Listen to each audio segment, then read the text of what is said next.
الله أكبر الله أكبر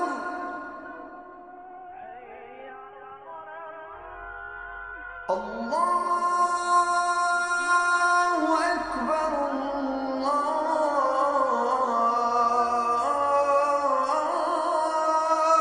أكبر. أعوذ بالله السميع العليم من الشيطان الرجيم. بسم الله الرحمن الرحيم.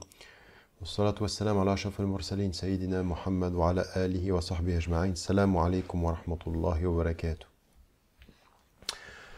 Nous avons parlé de cette année de la tristesse. Nous entrons encore une fois dans les 10 derniers jours et nous y entrons par l'exposé de ces difficultés qui ont accompagné la vie du prophète et qui sont aussi autant d'enseignements pour nous sur le plan spirituel, sur le plan de la façon dont nous avons à concevoir notre vie, à concevoir les épreuves, à concevoir la façon dont nous avons de mener nos affaires au cœur de ce jeûne dans la vie quotidienne. Il se trouve que le prophète, après l'année de la tristesse et dans la difficulté qui est la sienne, va vivre une expérience qui va être tout à fait troublante. Au fond, elle est un extraordinaire cadeau qui est donné par le divin, par le Rahman, le très miséricordieux, à son messager.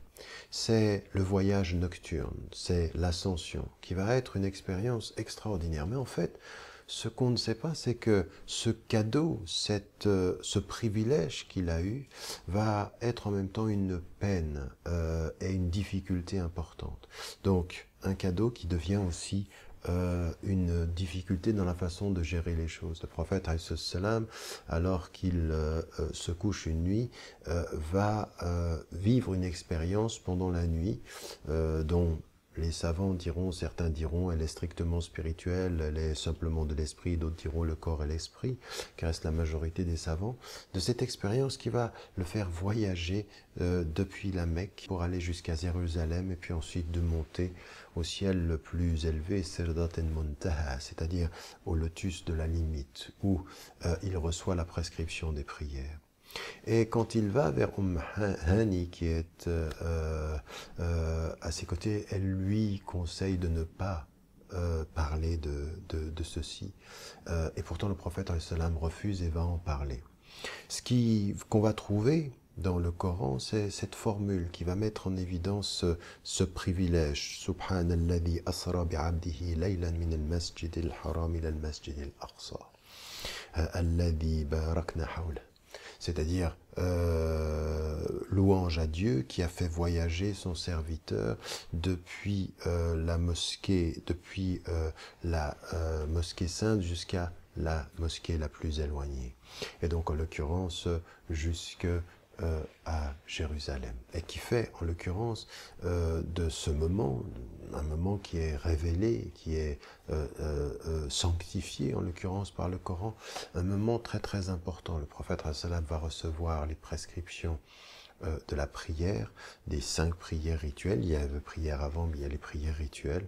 Et puis c'est à ce moment-là, quand il est en élévation de corps et d'esprit, puisque quel que soit le mode de l'expérience, eh bien il y a une élévation, eh bien le prophète reçoit et vit ceci. Les gens ne le croiront pas, ils vont même dire il est fou. Et certains vont renier ceci, même certains à la suite de ceci vont sortir de l'islam parce qu'en pensant que là il y avait une exagération. Abu Bakr, Siddiq, celui qu'on appelle le véridique, quand il entend cette histoire, il dit si le prophète l'a dit, c'est qu'elle est vraie. Il lui donnera sa confiance. Même par rapport à une histoire qui paraît la plus folle, il lui fait confiance. Et vous voyez comme le cadeau que Dieu donne, qui va montrer la distinction du prophète, ne va pas être comprise par les gens, mais elle va conforter la confiance du véridique, Siddiq, celui qui est véridique et qui croit en la vérité. Le prophète a eu ce privilège, cette vision. Elle donne un sens particulièrement important parce que ce qu'elle nous dit finalement, que ce voyage nocturne, c'est le voyage du cœur. C'est le voyage qui s'approche du divin. C'est le voyage qui se conforme dans la foi et qui lui fait confiance. La prière est un voyage, la vie d'abord est un voyage, la prière est un voyage et le jeûne est un voyage d'un mois pour se rapprocher, pour s'élever. Et même si tous les êtres du monde ne voient pas physiquement ses conséquences, la spiritualité sait que si notre corps reste sur terre, notre âme s'élève. Inch'Allah, que Dieu nous aide. N'oubliez jamais de dire à ceux que vous aimez, que vous les aimez. C'est tellement important de le dire et de le répéter. Salam alaikum wa rahmatullahi wa barakatuh.